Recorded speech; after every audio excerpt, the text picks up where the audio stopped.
Hey, good morning, AC2. Today's going to be your last day of note breakdown for the civil rights movement for you. We're not done with the chapter yet. Still got a couple more things we're going to do. But today's going to be the last day as far as with your notes. Okay? Also, a quick reminder, your Bull Connor questions. Remember, they were due last night by midnight. So make sure if you did not get those into me already, you do. So I can grade those for you. Now, what we're going to look at today, or what we're going to talk about today is every form of civil rights protest that we have gone over so far has had something in common. And that is that they were peaceful. The sit-ins were peaceful. The freedom rides were peaceful. And what I mean by peaceful, not that there wasn't violence against the protesters, but the protesters were peaceful. They would just sit there, or they would just march, or they would just ride on a bus. They wouldn't be violent in their confrontations with, with other people. What we're going to look at today, though, is groups of protesters that were fighting for civil rights that weren't necessarily the most peaceful people on earth. So if you want to pause me for a second, open up your notes, and go to the slide where it says Malcolm X. Okay? All right, now, many of you guys have probably heard of Malcolm X. Malcolm X is right up there, probably just underneath Martin Luther King as far as civil rights leaders. Wanted peace, wanted equality, but he demanded it too. And believe it or not, he was different as far as equality between blacks and whites. Remember, Martin Luther King was all, let's all live together, let's come together in peace. Malcolm X, at least early on, was like, we want to be equal with you, we want to be the same as you, but we don't want to have anything to do with you. All right? So we don't want to live with you and blacks and whites together. No, we don't want anything to do with you. We just want to be equal to you. Okay?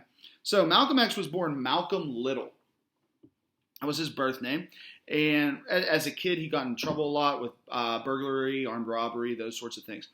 So anyway, at the age of 20, he was arrested. And while he was and when he spent some time in jail, he started learning the teachings of a man named Elijah Muhammad, who was the leader of what was known as the Nation of Islam. Now, some of you guys may have heard of the Nation of Islam already. That is what Muhammad Ali joined as well. And the Nation of Islam was essentially the black Muslims. And they were a militant group in a lot of ways. They viewed white society as oppressive, and they preached black separation.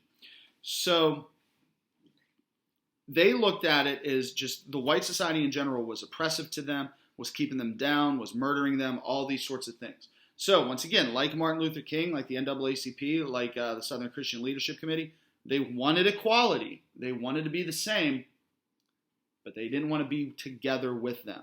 All right? They wanted blacks here, whites here, but equal. All right? Like I said, they didn't want anything to do with white people. So next slide down where it says black nationalism.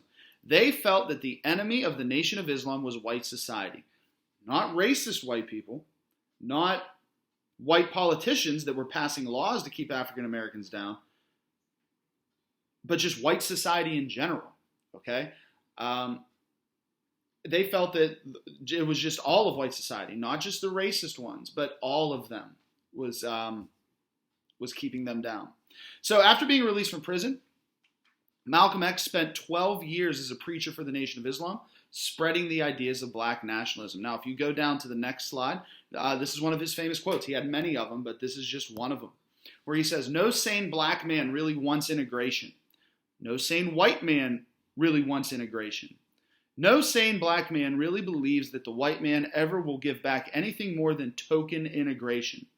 The only solution is complete separation from the white man." And what he means by token integration is, oh, we can sit where we want on the bus now?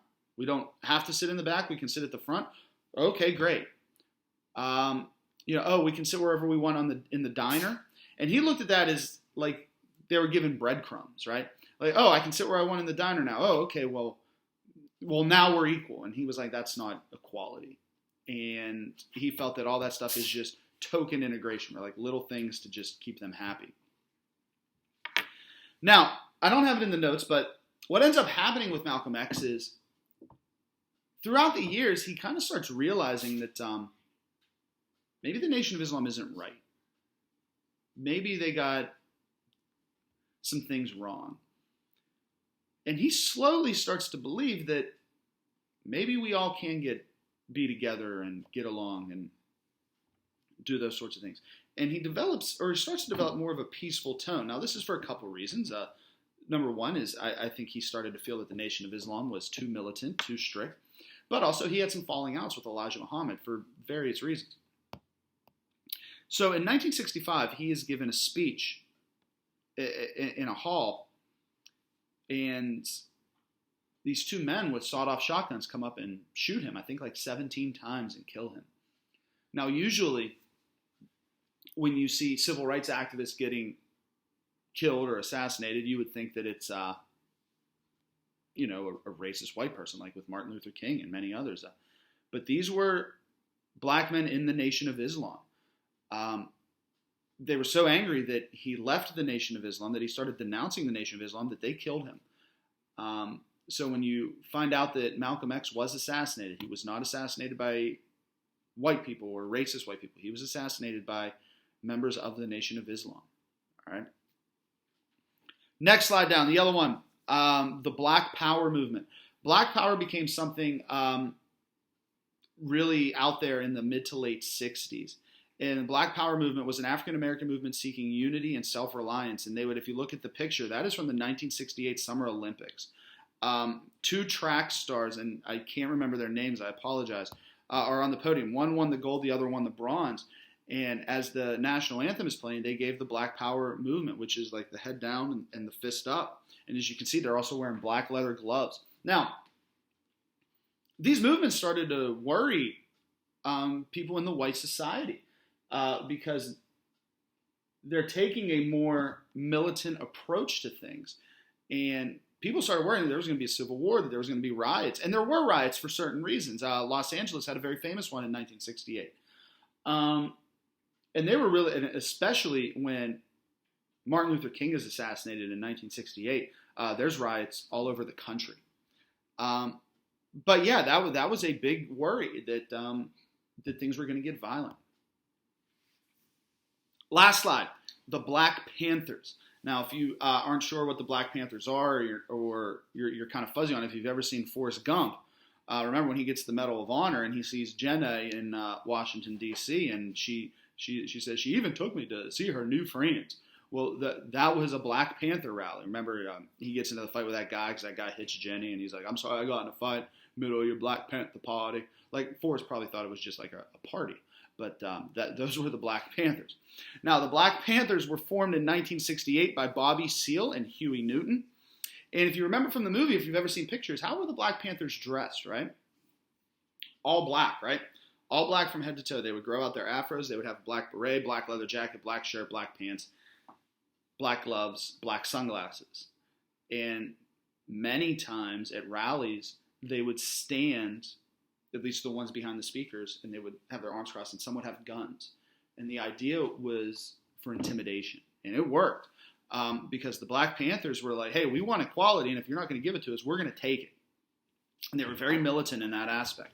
So they wanted African Americans to lead their own communities. They demanded that the government rebuild the ghettos, and they would combat what they would saw as police brutality. They wouldn't necessarily go out to be violent against police officers, but if they felt that police officers were brutalizing their people, they said they would fight back.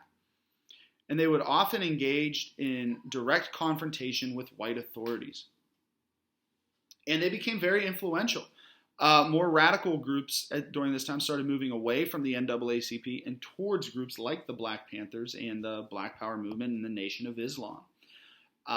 So what happens is in the late 60s, the civil rights movement for a while kind of branches to where there's almost like two teams.